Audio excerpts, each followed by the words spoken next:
Je rappelle que voter est un droit constitutionnel. Tu mens, tu mens, tu mens, il ment. C'est un droit constitutionnel, constitutionnel. Précisons tout d'abord que la Constitution est aujourd'hui une norme, c'est-à-dire une règle de droit. Pourquoi est-il important de dire que c'est une norme? Parce que le réflexe que l'on peut avoir serait de dire « la Constitution est un texte ». Donc premier élément, la Constitution est une norme. Deuxième élément, la Constitution est une norme fondamentale. La fondamentalité de cette norme s'illustre par le fait que la Constitution figure au sommet de la hiérarchie des normes telle que l'a théorisé le juriste autrichien Hans Kelsen. Cela signifie que toutes les autres normes, les lois, les règlements, les traités, lui sont subordonnées et toutes ces autres normes tirent leur validité de leur conformité à la Constitution. La Constitution est une norme. La Constitution est une norme fondamentale. La Constitution définit également les libertés fondamentales. Autrement dit, nos droits les plus essentiels.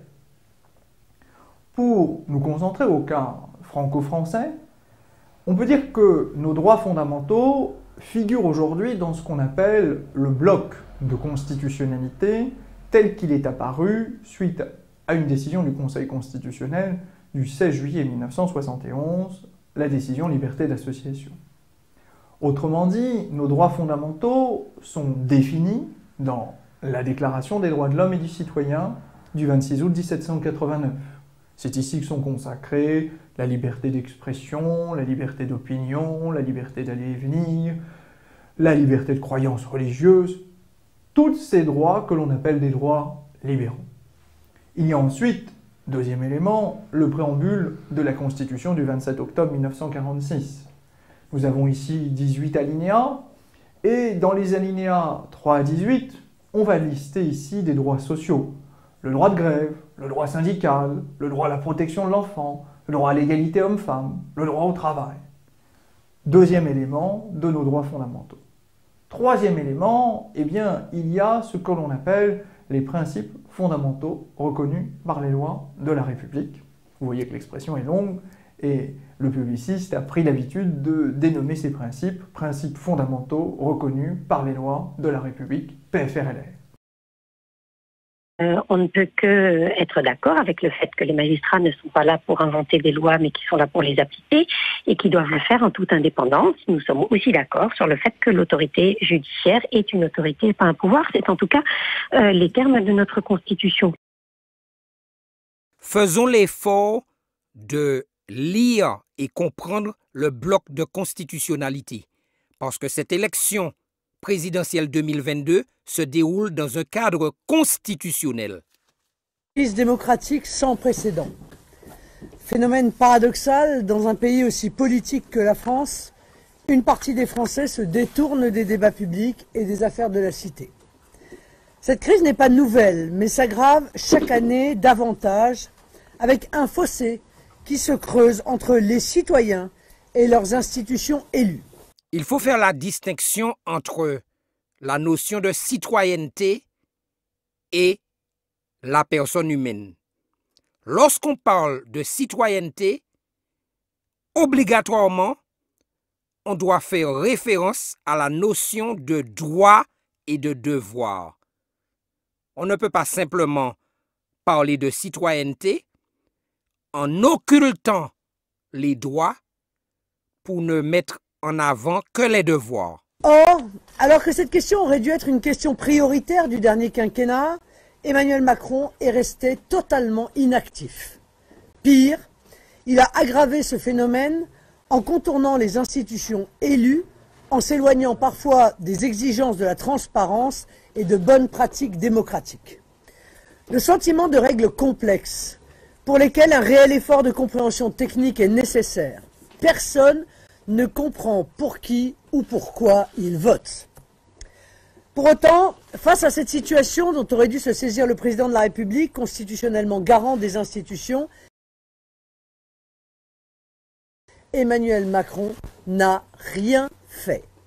Le référendum constitue un outil efficace de contournement des lobbies et des intérêts trop puissants qui détournent le pouvoir de décision à leur profit. Le référendum constitue également un outil précieux pour trancher ce que l'on appelle les questions de société. Je propose ici une révolution référendaire. La Constitution sera révisée. Il appartient au peuple souverain de dire s'il veut ou pas une révision de sa Constitution. Ce ne sont pas les candidats, ce ne sont pas les présidents, quels qu'ils soient, qui doivent décider à la place du peuple. Il y a un problème de fond. Ce projet sera soumis au peuple français, qui doit pouvoir décider lui-même et directement d'instaurer cette nouvelle ère démocratique. Ce projet comporte des mesures nouvelles. Le choix du peuple sera toujours respecté par l'affirmation de la supériorité de principe de la décision référendaire sur les actes des pouvoirs publics. Un texte adopté par référendum ne pourra pas être modifié ou abrogé autrement que par cette voie du référendum. Si le peuple a rejeté un texte, il ne pourra dès lors être adopté pendant 15 ans, sauf nouveau recours au référendum. On comprend qu'il s'agit là de rendre impossible que survienne de nouveau le scandale de 2005-2008 qui a vu la volonté populaire bafouée, le traité constitutionnel européen ayant été ratifié sous une forme à peine atténuée 3 ans après son rejet par le peuple. Je compte donc, au cours de mon mandat, consulter le seul expert qu'Emmanuel Macron n'a jamais consulté, le peuple. C'est pourquoi il est notamment prévu que les textes soumis à référendum d'initiative populaire devront respecter, bien évidemment, la Constitution. Bien évidemment, la Constitution. Bien évidemment, la Constitution. Je propose donc d'inscrire dans la Constitution Parler, j'en sais des grands palais.